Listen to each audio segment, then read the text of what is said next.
السلام عليكم ورحمة الله تعالى وبركاته الإخوان. تحية لكم وتحية لجميع المشتركين والمتابعين القناة تاع السي مظاهر.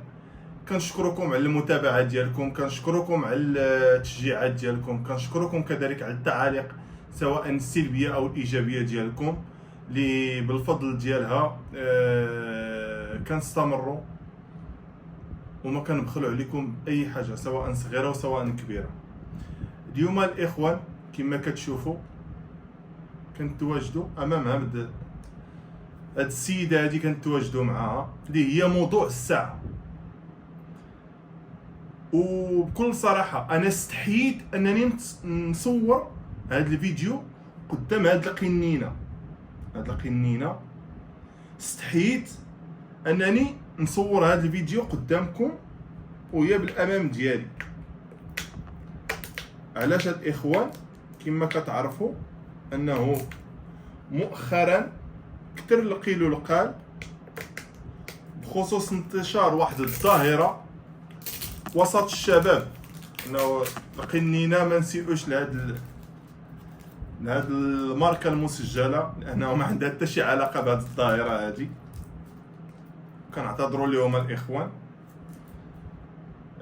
كيف قلنا انتشار واحد الظاهره وسط الشباب، ما عادش تيقولوا لها البوفا ولا ما عاد كاع واحد السميه عندها، ولكن مني سولت لقيت عندها واحد الاسم. هذاك الشيء اللي قلت لكم نستحي انني نصور هاد القنينه هادي، لانه هاد القنينه هي السبب نتاع الدمار والسبب نتاع الخراب نتاع مجموعه نتاع الشباب ومجموعه نتاع العائلات. هادي كيقولوا لها حاشاكم موسخه، الموسخه تيقولوا لها الموسخه.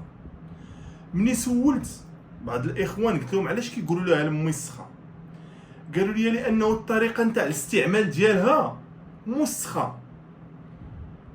كيشدوا طفيات الكارو بعدا. راه ماشي انا اللي صوبتها، والله ماشي انا اللي صوبتها، طلبت واحد الصديق هو اللي صوب هذه لانه ما نعرفش انا نقدها. كيشدوا الكارو وكيديروه فوق هنايا، وكيشدوا المخدرات الصلبه كوكايين. غادي يشدوا طفيات الكارو. سمعوا اش كنقول لك؟ هذاك البقايا نتاع السيجاره الطفيه كيحطوه هنا، داك الرماد اللي هو خطر كيحطوه هنا. من بعد كيشدوا المخدرات الصلبه اللي هي الكوكايين كيحطوها هنايا، وقال لك كيشعلوا البريكه وكيبقاو كيكميو. ما عاد كيجيهم ديك الهلوسه وداك الشيء، ما عادش انا داك الاحساس كيجيهم الله اعلم.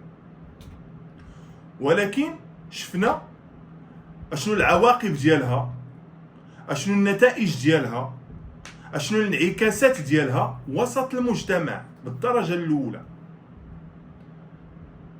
شفنا اشنو واقع في مدن كبيره، شفنا شباب، شفنا بنات تاهما، فتيات تاهما شفناهم، شفنا رجال، شفنا نساء لهاد الموسخه خرجت عليهم.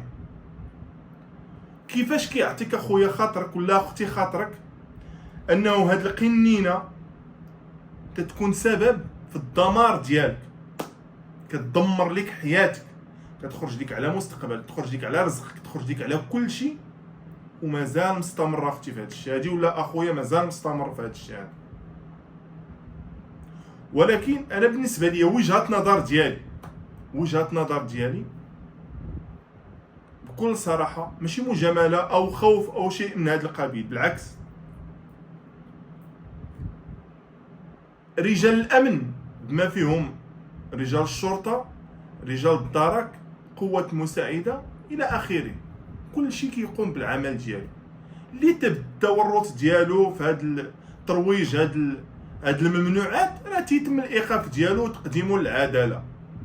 ولكن كيبقى واحد الاجحاف من طرف الاعلام. انا كنعرف اش كنقول، كيبقى واحد الاجحاف من طرف الاعلام اللي هو كيلعب الدور التوعوي. الاعلام عندنا الا جلستي امام الشاشه واي اذاعه، 6 القنوات لا 7 القنوات عندنا في المغرب، ولو قناه كتكلم على الخطوره نتاع هذا الويل الكحل اللي انتشر وسط الشباب وسط المجتمع ديالنا. كنجلس كندير قنوات اجنبيه كتلقاها تتكلم على خطوره نتاع التدخين. مؤخرا كنشوف واحد القناه فرنسيه كيتكلموا كيوعيو الناس بالخطوره نتاع لونتيبيوتيك، هذاك الدواء داك لونتيبيوتيك اللي كناخذو حنا ملي كنتصابوا بشي مرض. كيحسوا الناس كيقول لهم ودي ما تبقاوش تاخذوا لونتيبيوتيك، خليو المضادات نتاع الجسم ديالكم تخدم، لانه كيقتل لي زونتيكور كيقتلهم.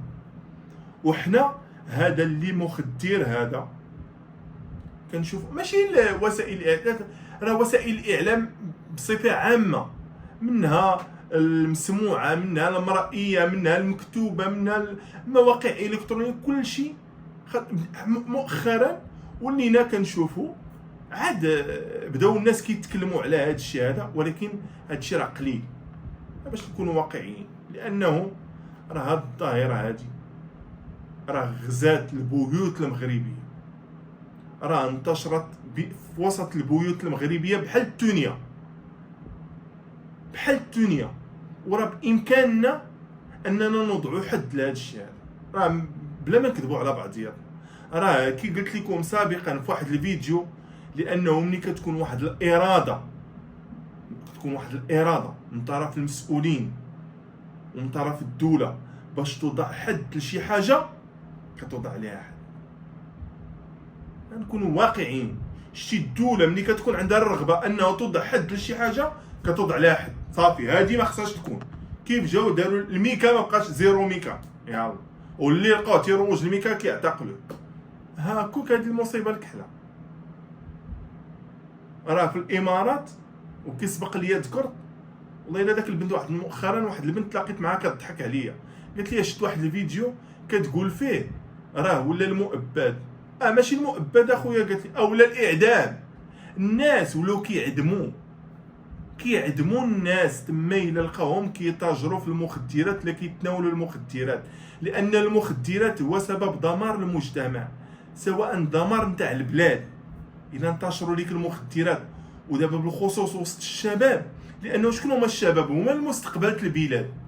الوغ الشباب الى اصبح مدمن على هذا الشيء هذا، راه اصلا باش كل خليفه ما كاينش الشباب اللي غتعول عليه في المستقبل اللي غينوضوا بالبلاد، راه اصبح مدمن وعاجز عن العمل وعن الدراسه وبزاف تاع الحوايج. لهذا الاخوان الشباب الله يعفو عليكم اللي كيتناول هذا الشيء هذا، والله الا كي قلت لكم انا استحييت انني نصور هذه في هذا الفيديو هذه، لانه كيقولوا لها المسخه تيقولوا لها، ولا في مناطق اخرى تيقولوا لها البوفا ولا ما عرفت شنو كاع كيقولوا لها. واحد الصديق ديالي الله الا كيعاود ليا قال لي خصك تجي تشوف السي محمد، قال لي في المنطقه نتاع الدروه قال لي كيجيو فتيات وكيجيو شباب، اقسم بالله الجليل قال لي كاين اللي كيحط طوموبيلته، كاين اللي كتحط دابها، كل واحد شنو كيحط مقابل الحصول على هاد القنينه هادي باش يتناول هاد القنينه هادي.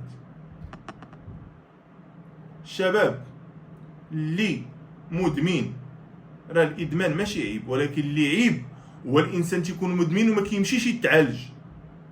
مراكز نتاع المعالجه راه كاينين، اطباء راه كاينين، انسان يمشي اللي غلط ان الله غفور رحيم، غلطت اخويا سير تداوى، سير تعالج وراجع نفسك، جلس مع راسك شوف اشنو كتخسر. هذوك الفلوس اللي كتمشي كتخسرهم في هذا الشيء هذا زايدين في صحتك، زايدين في حوايجك، سير شري، سير تمتع مع راسك، سافر، عيش حياتك كلشي، ولكن هذا الشيء راه خايب. هذا الشيء راه كاين عكس في المستقبل على الصحه ديالك، لانه كتدخل الميكروب للجسم ديالك مع الوقت. دابا راه كتنشوى وفرحان، ولكن مع الوقت راه غادي تصاب شي مرض اللي هو خطير، الله يجيب السلامه. لانه انا ما تحدثت على هذا الفيديو، حتى دخلت وقريت عليها وما بغيتش نزيد نتعمق، لانه ما كاينلاش، انا ما كنتناولهاش، غادي نقول كاع ما سوقي ما شغليش، ولكن كنشوفوا الشباب والشابات الله يعفو عليهم، الله يدير لهم شي تاويل ديال الخير، يمشيو يتعالجوا. يمشيو يتعالجوا. كما ذكرت الدوله خصها تقوم بتحسيس المواطن بالخطوره نتاع هاد المصيبه الكحله، هاد المخدر هذا. خصها دير بالتحسيس، تحسس عن طريق وسائل الاعلام بما فيها الاذاعه، بما فيها الراديو، بما فيها المواقع الالكترونيه، تحسس المواطن بالخطوره نتاع هذا الشيء هذا، لانه راه غاديين للهاويه. وبالمناسبه كنشكروا المسؤولين الامنيين، جهاز الامن بما فيهم الامن بما فيهم الدرك، مختلف الاجهزه الامنيه، لانه قاموا بواحد المجهودات جباره مؤخرا كما كنشوفوا، وشنوا واحد الحمله تمشيطيه على البؤر والنقط السوداء اللي كيتم فيها ترويج هذا الشيء هذا. كنشكرهم بزاف، ولكن كنطالبوهم مازال يقدموا مجهود كبير انهم باش يوضعوا حد لهذه الظاهره بصفه نهائيه. كنشكركم الاخوان، كنتمنوا لكم عطله سعيده، وان شاء الله انتم غادي تستمروا معنا باش غادي تشوفوا كما كيدوز الصيف عندنا. السلام عليكم ورحمه الله تعالى وبركاته، والى اللقاء.